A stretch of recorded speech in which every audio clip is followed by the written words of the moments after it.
What is going on, everyone? Thank you for joining episode 4, Tully Broadcasting. So, in today's video, we got a bunch of good news. Playoff hockey is now coming to an end. We have other things coming to an end now. NBA is doing pretty well. The West Conference Finals have just kind of started, and I think the series right now for the Hawks and the Bucks is 1-1, and surprisingly to me, and then the series for the Suns Clippers is now at 2-1, which is good for me. I bet the Suns win the whole thing at plus 345. So hopefully I can triple my money. That'd be a lot of fun. But yeah, so that's kind of where we're at right now in sports in general. Last night I finished up the NHL Eastern Conference Finals, or I don't even know if the Eastern Conference Finals. I think they're just the conference finals with um the Islanders against Tampa Bay. That was it was a little bit of like a boring game when you think about scoring, but it was going back and forth. And especially at the last couple of minutes, you really honestly thought like, anyone could win this, to be totally honest with you. Like anyone was really there. So that's also like kind of a little bit of a tough loss. But at the end of the day, there's other things too we have to cover early in the week. We have John Rahm wins the US Open, which is huge for me because I bet him at plus 750. So I won $75. Craziness there. That was a lot of fun. He birdied the last 2 holes. I think he's the last person to ever do that. To be totally honest with you, he birdied the last 2 holes to put him up at 6 under. And then I think Louis Oosthuizen, whatever his name is, he's the South African guy. He lost. I think he bogeyed one of the holes or something like that and messed him up. But that was another crazy thing. Good for him to win that. It's nice to see too because you saw him. I think 3 weeks ago, they wouldn't let him play because he tested positive for COVID. So it's nice to see him win something big, especially that being the U.S. Open. But yeah, let's start off with the NFL. We're obviously gonna start off with the NFL, and there's a lot of interesting things going on right now. So you have Lamar Jackson. Now Lamar Jackson wants a huge contract, and I'm not sure. To all the Raven fans, I'm not sure. I mean, there's not a lot of you watching, but I mean, the only one that I know might be watching is Aaron. If Aaron, you're watching this, I'm not sure if you want this guy to get a huge contract. Listen, he is the former MVP 2 years ago now. Um, but my thing is like I don't necessarily think he's that good. As far as throwing the ball, now you could say maybe it's the wide receivers, maybe it is. I don't really totally know. Now he's got a ton of talent. He's got that kid Bateman. I think they picked up another guy who's pretty good as well. So, you know, hopefully these guys can kind of become something. You never know. But I'm not really sure, like, if necessarily Lamar is deserving of this contract, especially this huge contract, because again, I still believe. Now, listen, I'm not going to say he's a running back because he's not. He can throw the ball, yada yada, and it stinks that we have to be annoyed about this, not to tiptoe around this. But I still believe that he has problems throwing the ball, and that's not a problem for me to say that. You watch him; he does have problems throwing the ball, especially when he's in the playoff type situations and stuff like that. He really can't throw the ball that well. And we blamed on the wide receivers for now. Now that he has a bunch of guys and stuff like that and talent around him, who knows? We're gonna have to see. But the one interesting thing that I do want to see where this goes is he's negotiating it for himself. So him and his mom. I think his mom is his manager, which is kind of cool actually when you think about it. He doesn't have to pay some stupid manager some crazy fee, but they're negotiating this contract for themselves, and it's gonna be a lot of money. It's probably gonna be somewhere in the upward of the $40 million range. That's usually what the quarterbacks are kind of demanding nowadays. So he's gonna want a lot of money, and again, I just don't really see it because the kid can't throw, in my opinion. He can't throw great. I'm not saying he's the worst thrower, but the problem is like you need a guy that can throw. You really do. And I know I'm repeating myself, but you really need a guy that is not a pocket passer. Like today's game, I truly believe is no longer for the pocket passers, like Peyton Manning, stuff like that. Just a pure pocket passer. Obviously, you have Tom Brady, who's not very mobile, but you want a guy that is athletic and that can move outside the pocket and move around a little bit within the pocket as well. That's really what I would like as a quarterback. Lamar, he obviously can move, obviously tremendously, but he can't throw that great. Josh Allen, I think, is a perfect quarterback. I love Josh Allen. Good for the Bills. He's a great quarterback. That guy can move around the pocket. He's extremely athletic, extremely tough, and he can throw like 1,000 yards in the air. So the guy is an absolute stud, and he's gonna be the next guy that's actually probably gonna get another major contract. So yeah, again, going back to Lamar, I don't really necessarily think he deserves this $40 million contract. I don't think he's that great. I hope he gets it. It's life-changing money and everything. But I just don't. I rather someone. I just don't think that he is good enough. I think they're probably going to end up doing it, actually, to be honest with you. And I think it's going to be a mistake because, again, I just don't like his arm. And if you're the quarterback and your arm is not fantastic and you just run a lot, and everyone goes like, oh, well, he falls differently. All it takes is one hit. All it takes is one hit, and he's moving around more often than other guys. He's moving outside the pocket more often than other guys, and it takes one hit for him to fuck up his knee. Look at RG3. Everyone was like, "Oh, he's a stud. He's a stud. He's a stud." It took one hit. He was done. He was done. So that's why I kind of see with that. I do again. I like the fact that like they are negotiating his contract for themselves. I think that's pretty cool to be totally honest with you. But again, he's one hit away, and it's scary. It's a little scary. Another big NFL news was actually Tom Brady making some news on that barbershop show, whatever he does. I think he did it with LeBron or something like that. He was saying that when he was referring to last year's free agency, he was saying that, like a team was like, we're gonna keep this guy instead. We're gonna go with this guy instead of you. And he was like, you're gonna keep that motherfucker instead of me. So now everyone's trying to figure out who is that guy. Who is that guy? I don't necessarily know. The two questions, the two teams that I like majority, because everyone's like, oh, is it my team? Is it my team? Is it my team? The two teams that I think are probably more accurate or like the best guess would probably be either the Niners. Um, I like the Niners because yeah, I think that's really where he really wanted to go. Especially because I think he grew up a Niners fan. I think he's from that area, and I think he really would have liked to play for the Niners and stuff like that. Because I think that was his favorite team growing up. And then he was like, "You're gonna keep Jimmy Garoppolo over me. He was my backup. You're gonna keep that motherfucker." And that's also right after too. When you think about it, like this was right after when he overthrew, I believe Emmanuel Sanders for the like a game-winning touchdown or something like that by a long shot. So it's like, really, you're gonna keep that guy? I could do better. Yada yada. That one I wouldn't doubt it if that was the case. The other one I wouldn't doubt if it was the case was the Colts. I heard a lot of people say the Colts. I like that idea too a lot. It makes kind of sense. You're gonna keep Philip Rivers over me. Like Philip Rivers is not good anymore. Although I don't know necessarily if he would do that and disrespect the legend. I mean, Philip Rivers is a legend. I don't know. So my best guess. I mean, I don't know if we're ever gonna really find out. I didn't really follow this. I'm not really sure if this is actually like really something that he is gonna bring up and stuff like that, or if he's just gonna keep it quiet and just say that motherfucker. And I'm sure he probably will be. But my best guess would be Jimmy G. So that was really all the NFL news. The only other NFL news that I really wanted to bring up too is now the betting odds and stuff like that to win the divisions are up, and you get to see who the favorites are. And some of these are pretty interesting, especially the NFC West. Oh my God, there's like no true favorite. The Niners are at plus 185, the Rams are at plus 195, the Seahawks are at plus 270, and the Cardinals at plus 600. The two big surprises to me is why the Rams aren't a favorite and why the Cardinals at plus 600. Plus 600 is like the same odds for the Jaguars to win their division. They're at plus 700. So I think the Rams honestly are like the favorite. I like the Rams a lot to win the NFC, not even the NFC West, just the NFC. They have a stud defense. They have great, they have Cam Akers is a great player. Robert Woods is a great player. Cooper Kupp is always pretty well as well. They got a couple good tight ends too. So they have a stud team, and now they have a new quarterback and one that Sean McVay loves. So I think they should be the favorite. The Niners, again, their quarterback problem is a mess. Why would they be the favorite if their quarterback problem is a mess? Yes, they might have a more complete team, but they don't have a quarterback. They don't have a quarterback at all. So yeah, I actually think the Rams are probably a more complete team, to be honest, because they have a great quarterback. They have a stud. So that one was kind of interesting to me.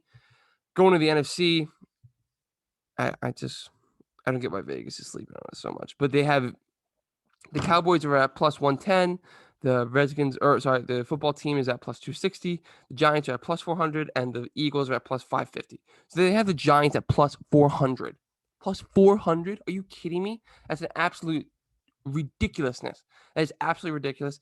I think the two teams. I don't get the Cowboys. Like why? You know what? I guess I was actually talking to my cousin last night.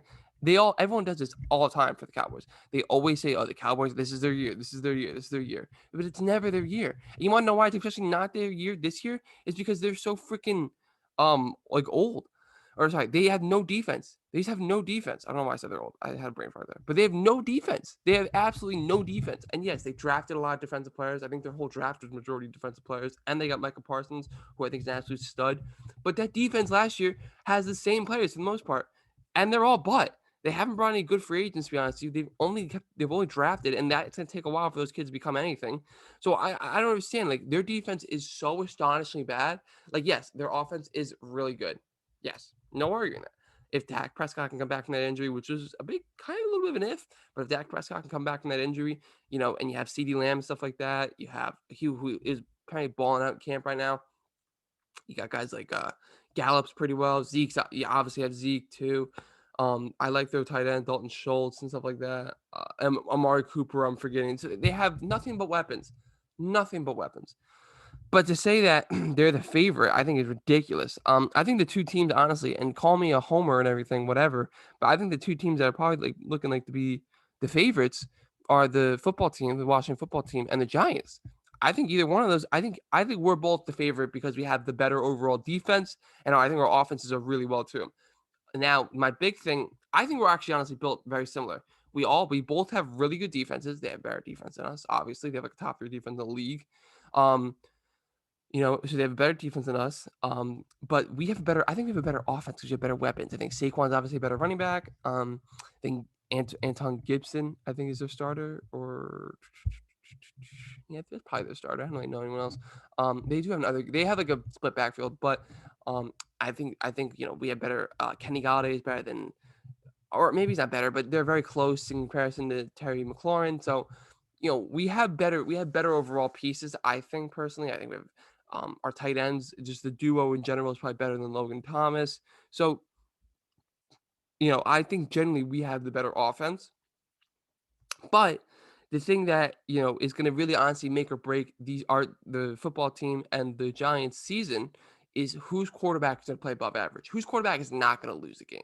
That's where we're at right now, is these quarterbacks are losing games for people, and we can't, obviously, I love Danny, but Danny has lost us some games. It's the same thing for Ryan Fitzpatrick. Like, he has lost his former teams some games. So, which quarterback is gonna be able to, like, not lose games and just stick with winning? And being like, okay, like I'll manage it and like let the defense shut down and I'll just score a couple points here and there and that's it. And not turn the ball over that much. That's going to be where we're at as far as those two teams. And again, I think they are the two favorites between the football team and the Giants.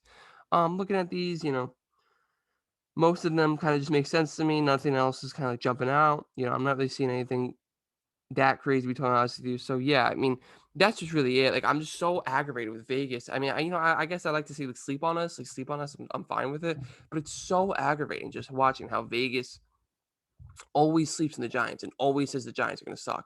It's like, dude, we're gonna be good. We're gonna be good. But that's whatever. So I mean, there's nothing you can do. You can't win that. Some good things though, and actually pretty funny, interesting things. Is this is kind of fun, little neat thing. But Eli is gonna join the Ring of Fame. To be it's gonna be the third game against the Falcons. And if you think about it, it's actually a little bit of a funny turnaround because he started his NFL career against the Falcons. His debut start was against the Falcons, and now he gets to join the Giants Ring of Fame against in a game that's against the Falcons. So that's pretty neat. I thought that was pretty cool, to be totally honest with you. Another cool thing actually, which he said he wanted to do, but he wanted to take some time off. He wanted to take like a year off, which he did, obviously. Also during like the pandemic and stuff like that. So you never know. Maybe he wanted to relax a little bit. But another little fun thing is that Eli's gonna be joining the staff.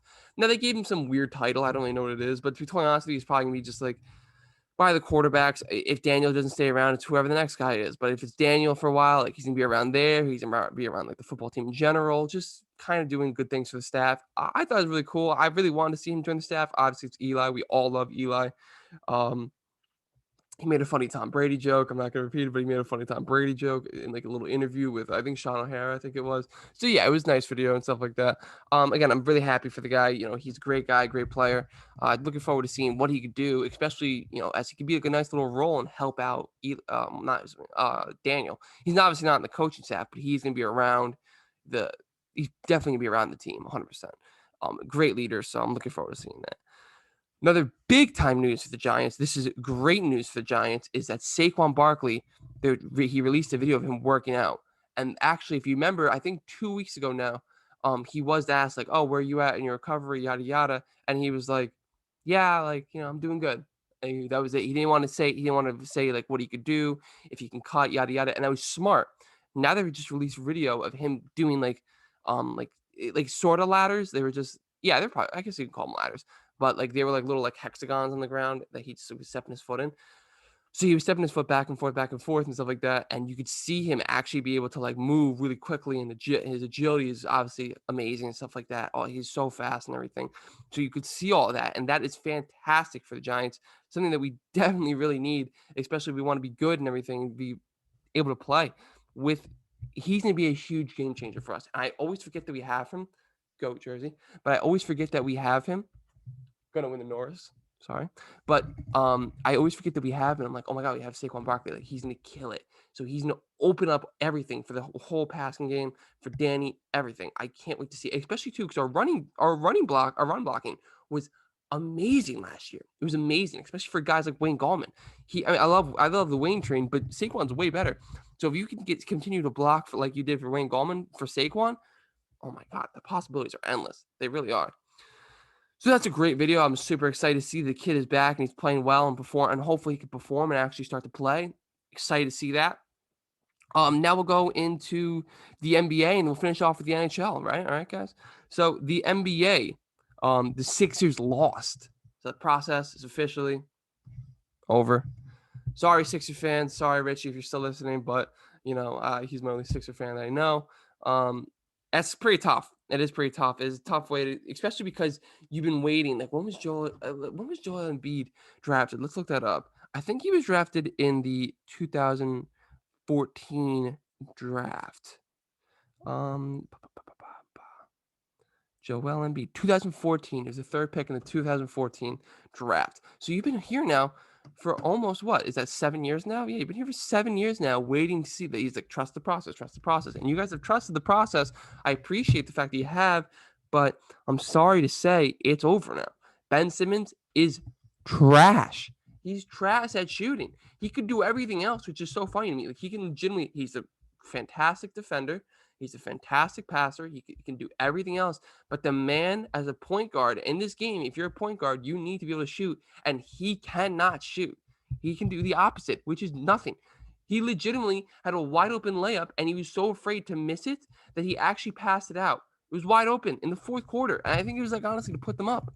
It's horrendous. I do feel really bad for the guy. But I don't know. I don't know. It sucks. It really does suck. They're probably gonna have to blow that whole thing up. They definitely are, and especially Doc Rivers too. They were asking like, do you think he could be a playoff guy? And he was like, I don't know. So, and then Stephen A. Smith, he released someone, and he prefaced it as like, this is someone from a really, really, really, really close person in this situation with, Ben Simmons. He said that. So I mean, I honestly think it's Doc Rivers, but whatever. I'm not gonna speculate who it was. I'm just gonna say what the quote was. He said that Ben Simmons is like, he's always around family, and they baby him, so he's not really working that hard. And I was like, whoa, that's not good. Especially if this person's really close into the 76ers situation. That is not good at all. So yeah, I mean, good for the Hawks though. I don't get the Hawks. Like, what do they really have except Trae Young? They have a bunch of other young kids, young talent and stuff like that. But they're going, like, they might make it to the NBA Finals, and that'd be fucking bonkers. Just like Montreal make it to the NHL Finals, the Stanley Cup. That would be crazy as well. Like, or I mean, they already did that, but like that'd be crazy. Just like, if the Hawks could make it like Montreal, that'd be absurd. So yeah, I mean, the Hawks are playing well. They really are. And Trae Young is becoming the next stud. He is. I mean, I feel like no one appreciates him enough. Like, the kid is playing really well. He's putting the team on his back. He did it for the Knicks. I thought the Knicks are probably a better team than him. He just did it for the 76ers, and 76ers definitely a better team than the Hawks. And then he did it for it. Now he's kind of doing it for the Bucks with the 1-1 series. I don't know. Call me crazy. Who knows? And then I want to talk about the Nets game, which actually kind of stinks because if you remember last video I put out, I obviously put all these videos out on Saturday at 5:30. Hopefully you guys are watching and enjoying. But last video on Saturday was when that night was the Nets, the Brooklyn Nets against the Bucks, and what an ending! Oh my God!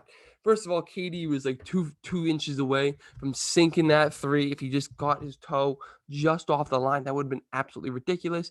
And then obviously you had what's his name too, was also so then yeah, he balled out. I think he scored like 48 points that night. Then they went into OTs. So you're like, all right, this is it, this is it. And then no one scored. I think someone scored. I think the Nets scored, or the Nets scored the first points, and then no one scored for like 5 minutes, like 4.5 minutes.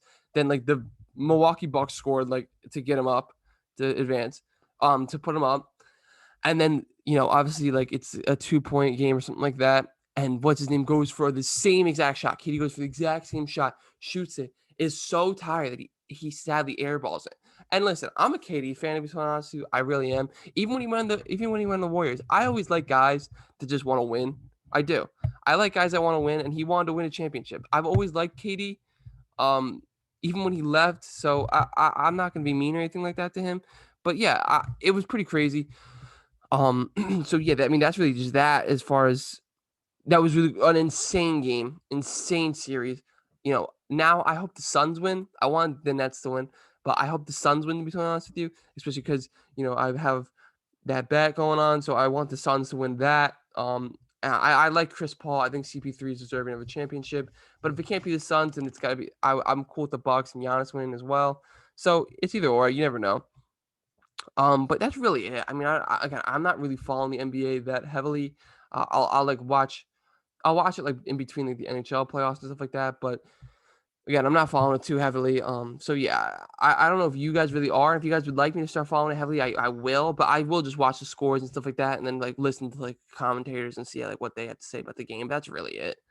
Now we go into the NHL, which I have been following very heavily. That was crazy. So I was kind of correct-ish. Sorry. I said that I said the series was going to end in 6, but I kind of said that the Canadians were gonna lose in 6, and that it was gonna be the Knights that advance. I thought the Knights were really good.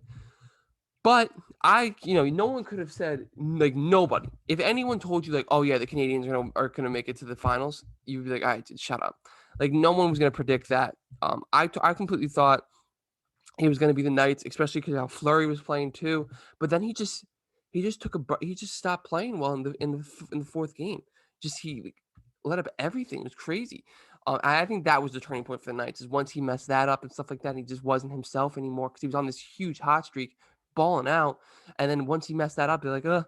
So then they had to start Leonard in the fifth game. They won that. It was great. Yay for them. But now they're at 3. I think they were at. Oh, actually, I'm kind of wrong now. I don't know. But you know what I'm talking about. They had to bench Fleury, start Leonard, and then they brought Fleury back in the sixth game, and you saw what happened. He just wasn't there. He just wasn't there. Wasn't great. It sucks. Oh no, actually, no, it was Leonard. Oh wait, I messed this up. I did. Okay, so third game, Fleury didn't play well. Fourth game, Leonard started, won. Fifth game, Fleury started again, didn't play well. Sixth game, Leonard started and lost, sadly. Into a really close game that went into OT and was a crazy OT shot. So sorry about that, messing that up and everything. I think I got that down now. But yeah, the sixth game was crazy. Great. I'm happy. Um, excuse me, sorry. I'm happy for the Canadians, the Habs, the Habitants. I think that story's pretty cool too. I'm happy for them. Cole Caulfield, I looked that up. I was like, wow, this kid looks super young. I looked that up. Turns out the kid's 4 months older than me. He's born in January. I'm born in May. I was like, oh, okay, that's scary. Like, so, this kid's balling out at 20. The kid can't even legally have a drink in America. So he's balling out at 20. Good for that kid. You gotta love to see that. I'm definitely happy to see that, and I think he's a good player. I wish, obviously the Rangers, we have our young studs. I wish they played sometimes like him. I really can't wait to see my boy Lafreniere, see how he does. We obviously have that young goat who's going to win the Norris. That's going to be announced very soon. I can't wait to see that. That was going to be announced during the Stanley Cup Finals. So I'm really excited to see my boy hopefully win. He's deserving of it. But yeah, again, crazy fights, or just crazy in general. And then we had another crazy game too, the exact same night on last Saturday. I believe it was last Saturday. Yeah, I think so. Where the Islanders, they need a win, and I forget the guy, but he saved the puck. So pretty much what happened was McDonough, he got the puck. Is like last seconds of the game, he got the puck. All of a sudden, he spinorams it. The goalie comes all the way out. He's at an empty net, And now the defender for the Islanders, he comes around and stops the hand with his puck just like that, or stops the puck with his hand just like that. And it was absolutely ridiculous to watch. It was crazy. That Saturday night, last week, when you see this is gonna be on a Saturday, that game was just overall, the whole thing was just overall ridiculous. That was an overall ridiculous series. It was amazing. So yeah, I mean that's pretty much that. Knights Habs series, yeah, like I just mentioned, good for the Canadians. I've watched last night. Sam Boy, if you're still listening to this, I'm sorry. That really sucks. It really sucks that the Islanders they lost. I wanted the Islanders to win, especially if you had Montreal series. I thought that was gonna be crazy. But I've been awful with my predictions, so maybe you don't listen to me. But I'll give you my reasoning as to why I think the Lightning are gonna win. Overall, they're just a better team. They're just overall a better team. And Vasilevsky, the reason why I think the Knights lost is Fleury being old. He just kind of messed up. He just kind of like lost his hot streak, and they just went back to like being, and he went back to being like old. Now Vaskalinsky, he's not doing that. The kid's young. He's a stud. They have all the right pieces. Stamkos is a stud. Kucherov is a stud. A stud. Hedman's a stud. Point's a stud. They have all these studs, and I was saying that if the Islanders can win, I was gonna say whoever wins the Islanders Tampa Bay series is gonna be the winner of the actual, the Stanley Cup. And I would only be saying it because if the Islanders can somehow get past Tampa Bay, then I would think that they'd be able to be a better version of what the Canadians are. The Canadians have a really good goalie, and they have obviously guys like Shea Weber and Cole Caulfield and stuff like that. And they have other players, but they're nowhere close to being the Lightning. The Lightning have the best goalie in the league, and they have everything else, like I just mentioned, Hedman, Point, Stamkos, Kucherov, yada yada. The list goes on. So if they can get past that, then I think they'll be able to beat a watered down version of what the Lightning are in the Canadians. But now that the Canadians have to go against the Lightning, I think it's gonna be a huge upset. Again, I'm rooting for them. This is the first thing they've been there since '93, so I'm rooting for them. I hope they do it. It'd be fantastic, but I just don't see it. I just don't see it. I just don't see them beating the um the Lightning. I think it's gonna be too much of a long shot. But yeah, I mean, that's kind of it for today's video. So I really appreciate you guys joining. Um, I'm super excited to see where this goes, especially I'm following the NHL heavily. So I'm super excited to see. Hopefully, like I said before, this guy is we're gonna hear whether or not he's the Norris winner very soon. So he better win it. I think he deserves it. Between him, McCarr, and Hedman, I think he deserves it. But yeah, again, like I said, we'll be following this very closely. And if I had to give my prediction, sadly, I think Tampa Bay is the back-to-back champion. So I hope you guys enjoyed the video. If you guys want any like comments, stuff like that, let me know. I love listening to you guys' comments. I think it's so fun when you guys comment. So let me know what you guys want to say anything in the chat, want to add anything in the chat. I'll do anything. I'll do whatever you guys want to do. But I appreciate you guys listening and hopefully stick along. Peace.